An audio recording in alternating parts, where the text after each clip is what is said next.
Hello, and welcome to another video from 3.5 Archive.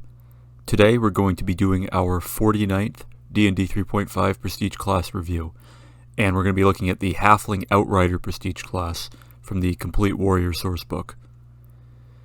Now, playing a mounted character in D&D is always a tricky thing because you have to deal with the inconvenience of having a large-sized mount for your medium-sized character, going into narrow dungeon corridors, and having to squeeze past your fellow party members.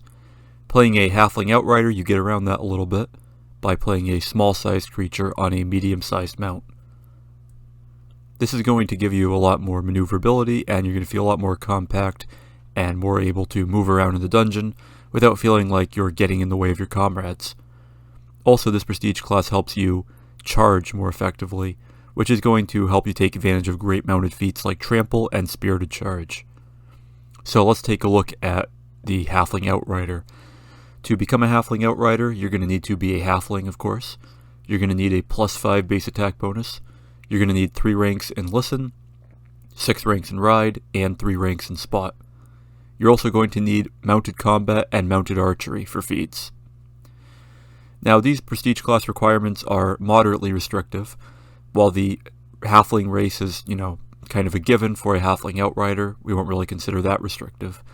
The +5 base attack bonus is going to be geared toward fighter types, as this Prestige class would be anyway, so that's not really much of a restriction. Requiring 3 ranks in Listen and 3 ranks in Spot is a little bit restrictive, but even if you're playing a Paladin or a Fighter, which are 2 great classes to feed into this Prestige class, you can still take some cross-class ranks and easily be able to meet that requirement. And then for Fighter, Paladin, and Ranger, Ride is a class skill, so you'll have no issue there. As for the feats, Mounted Combat is almost a given again for a mounted combat-focused character.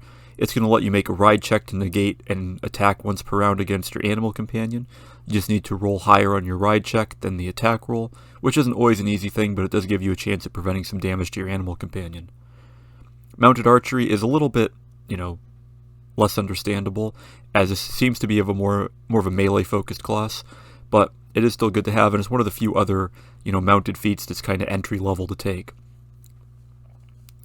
So, to play a Ranger and get into this Prestige class, which is one of the 2 better options along with the Paladin, you're going to have no issue getting into this, but you are only going to be left with 1 feat to spare if you go in after level 6, or 0 to spare if you want to go in right after level 5.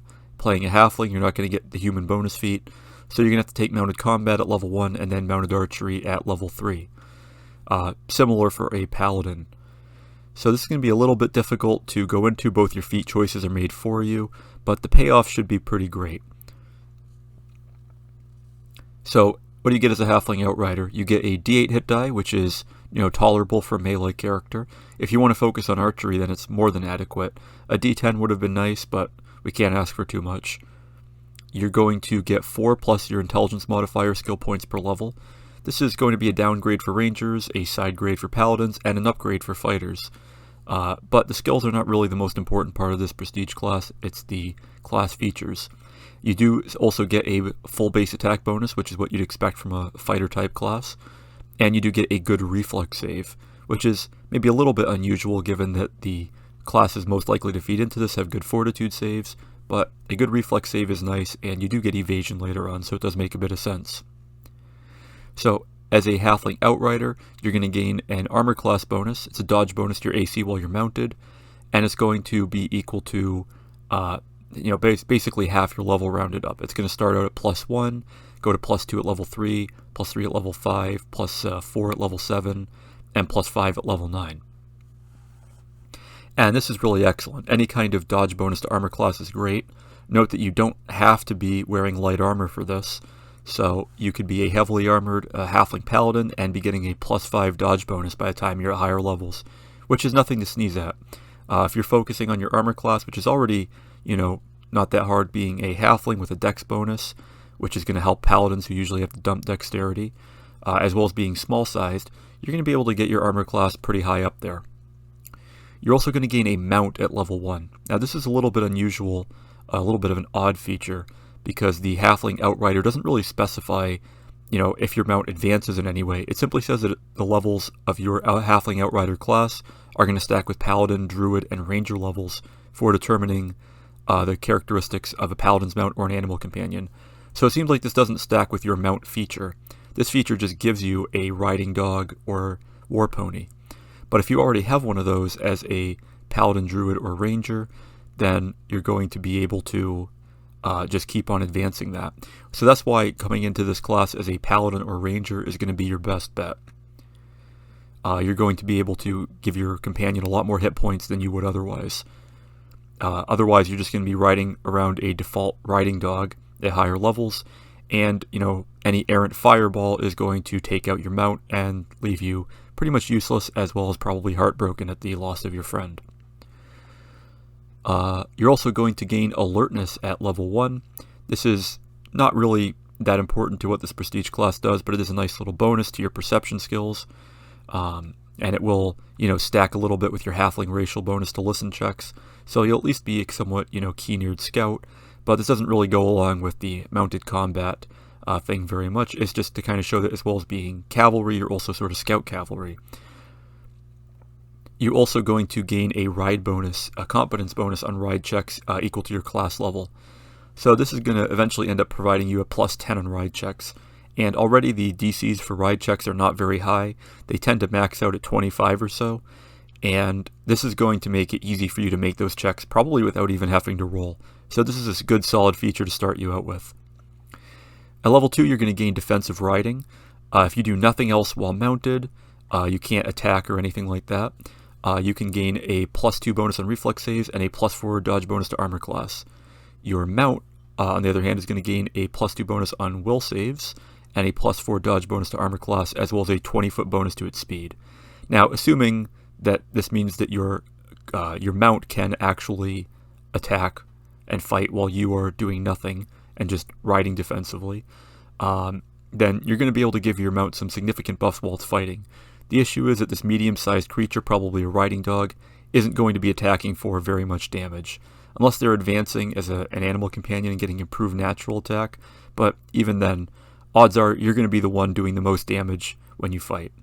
The bonus to speed is nice if you do need to make a getaway, so this is a somewhat nice feature, but it's really only going to be useful in a worst-case scenario, and that's the kind of thing you want to avoid getting in by having good features to help you, kill your enemy before they can force you to retreat.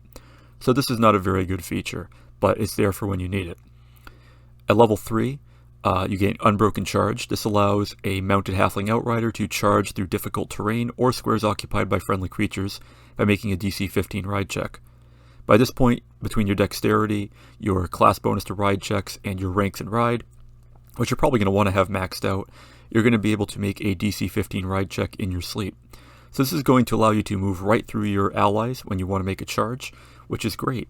It's still going to be a problem if you're down in a hallway and you want to charge into a room and the enemies are off to the side or something like that. But a lot of the time you're going to be able to charge when you wouldn't be able to otherwise, and this is great for that. This allows you to not have to be in the front rank necessarily. Now note that this doesn't let you go through enemies, of course, but even so, this is a great feature to help you be able to charge in and do some damage with Spirited Charge or a similar feat. At level 4, you're going to gain Stand on Mount. This allows you to stand on your mount's back during movement or combat, and this allows you to fire a ranged weapon while your mount is taking a double move or running without taking any penalty whatsoever. You just have to make a DC 20 ride check, which you might struggle with a little bit at this point. However, what you're going to struggle with more is finding places to use this in your average dungeon. Yes, being able to fire from your mount's back is great, but a lot of the time you're not going to be making double moves or running. This could be anywhere between 120 to 240 feet of movement if they are running, and this isn't going to come up very often. And a lot of times, if it does, that means you're going to be moving far away from your party and making yourself very vulnerable. This feature might come in handy sometimes. It might be good for the halflings of the steppes that want to execute ride by raids, but it's not going to be very useful to you otherwise. At level 5, you're going to gain Leap from the Saddle. This allows you to dismount and land adjacent to your mount as a free action with a DC 20 ride check. Presumably they mean swift action here and not immediate action. because after you dismount, you can make a melee attack against your opponent as though you had charged, with a +2 on the attack and -2 to armor class. And you can only use this if your mount is moving no faster than twice its speed. So it doesn't allow you to mount your mount again as a free action, only dismount. So this is going to be, pretty situational if you use this at all. Usually if you're going to be dismounting, it's going to be because something bad's happened to your mount, or because you're worried something bad will happen to your mount, or you just want to fight on your feet. But the thing about this prestige class is all the bonuses that it's giving you are while you're mounted, so dismounting doesn't really make a lot of sense in most cases. Now, if this was an immediate action, or this was somehow in addition to your other attacks or something like that, then perhaps I could see it, but even then it really only makes sense as a finishing blow. And it's a little bit silly to imagine this Halfling Outrider fighting from horseback and then leaping from the saddle to deliver some kind of finishing blow on a badly wounded enemy to end off the combat. This ability is a little bit weird, and it's hard to imagine when you would want to use this, but I suppose it is there if you want to dismount for some reason. Perhaps there is some use to this that I'm not seeing, but as is, it doesn't seem like a very useful ability. At level 6, you don't get a feature, which is pretty unfortunate because dead levels really don't help this prestige class. However, at level 7, you do gain evasion, and if you already had evasion, you're going to gain improved evasion. And evasion, of course, is if you succeed on a reflex save against an effect that would do damage to you and deal half damage on a successful save. You take no damage on a successful save, which is going to be nice to have. Also, if you're mounted, you confer this ability on your mount as well while you're riding it. And the mount can use either your reflex save or its own, whichever is better. And given you have a good reflex save in this class, and if you came in as a ranger, you're going to be stacking up those 2 +2s, and also being a halfling with a +1 on all saves and a good dexterity, then your mount is probably not going to be taking damage from fireball or anything like that. So between having evasion on your mount and being able to evade some attacks with mounted combat, you are able to protect your mount from, some harm that it would be, taking in combat. It's a little bit difficult to keep a mount alive, especially if you're not going with ranger or paladin first, but this will go a long way to helping you. And while it's not directly a mount-related ability, this is good for survivability, which is just as important. It's probably more useful in a lot of ways than the defensive riding feature. At level 8, you're going to gain full mounted attack. This allows you to make a full attack when your mount moves more than 5 feet, but no more than a single move action. And you can't combine this full attack with a charge action. That's fine though, because being able to make a full attack on a move is excellent. This is in some ways even better than Pounce, because Pounce requires you to be charging, which comes with its own issues. While it does give you an attack bonus, it also requires you move in a straight line. So being able to make a full attack after you move is excellent. This is one of the features that's really worth looking forward to. Unfortunately, yes, you're going to be missing out on Spirited Charge, but if you don't want to charge for whatever reason, this will allow you to simply go through and make your regular full attack and do it every single round. Finally, at level 10, as you don't get a level 9 feature, you gain Quick Turn. This allows the Halfling Outrider to make a DC 25 ride check as a free action, to execute 1 change of direction while running or charging. You still have to move at least 10 feet in a straight line, which, doesn't really make sense how you would turn and not move 10 feet in a straight line, or move, 10 feet. But anyway, you can do a turn of up to 90 degrees, and you can only make 1 such turn per round. But this is good because this means that unless your opponent is on the other side of a wall completely, you're going to be able to charge into a room and angle right toward the foe that you want to attack. You do still have to make a DC 25 ride check, but that's not that difficult. And you're going to find that this is going to really help you be able to take advantage of Spirited Charge and deal out a lot of damage. And that's about it for this Prestige class's features. So how do we feel about this Prestige class? Well, for one thing, it gives you +5 armor class just for going through it, while keeping your full base attack bonus. You could compare this to a fighter, to having levels in fighter and getting all of those bonus feats, but it's hard to scrape +5 armor class out of, 5 fighter bonus feats. There's only so many times you can take feats like dodge and shield focus. Also, it's difficult to find feats that will give you some of these abilities, such as, turning on a dime while charging, or at least turning 90 degrees. The leap from a saddle isn't that useful, but the full mounted attack is excellent. Defensive riding will come up once in a while, but the unbroken charge feature really, helps you actually charge into battle and make use of Spirited Charge. There's not a whole lot of features here for mounted archery, which makes it even more unusual that the prestige class requires it. I would have personally changed the prerequisites for this prestige class to have, full ranks in ride, having a full 8 ranks, and just having mounted combat. Mounted archery is nice, but there are better things out there that make more sense. And it would also allow you more freedom getting into this prestige class because while it is not a bad archetype by any means, you are still going to need some other feats to help make yourself an effective halfling fighter. So what would I do to change this prestige class? Well, as I said, I would change those prerequisites. I would also probably condense it to 5 levels, and I would likely remove the alertness bonus feat. Defensive riding I might keep, but I would double it up with one of the other features.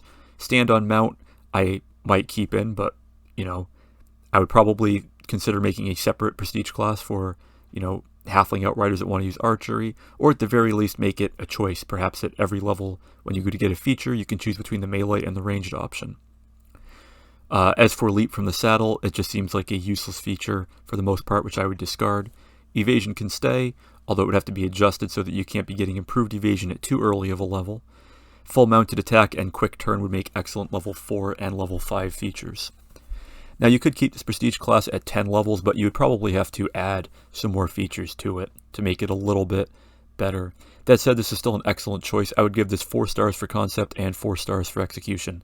A couple of dead levels are detracting from its attractiveness as a prestige class, and in some ways it's just enabling you to be able to charge and do a full attack, and just in general be an effective mounted character, which in a lot of ways feels like it shouldn't require a prestige class to do, but here we are and it does, and this prestige class does a good job of it while giving you some good armor class to boot.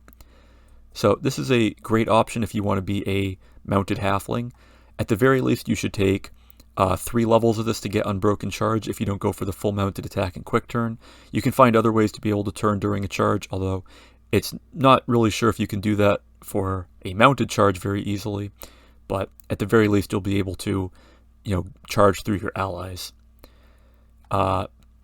So that's going to be about it for this D&D 3.5 prestige class review. Definitely recommend this prestige class, although it is in some ways a hard sell given the kind of feats you could be taking instead. But if you want to go for this archetype, it's definitely worth considering how many levels you want to go in. Either 3, 8, or 10 most likely. So, thanks for watching this prestige class review. Please like, share, comment, subscribe, and so on. Thanks for watching, and I will see you next time here on 3.5 Archive.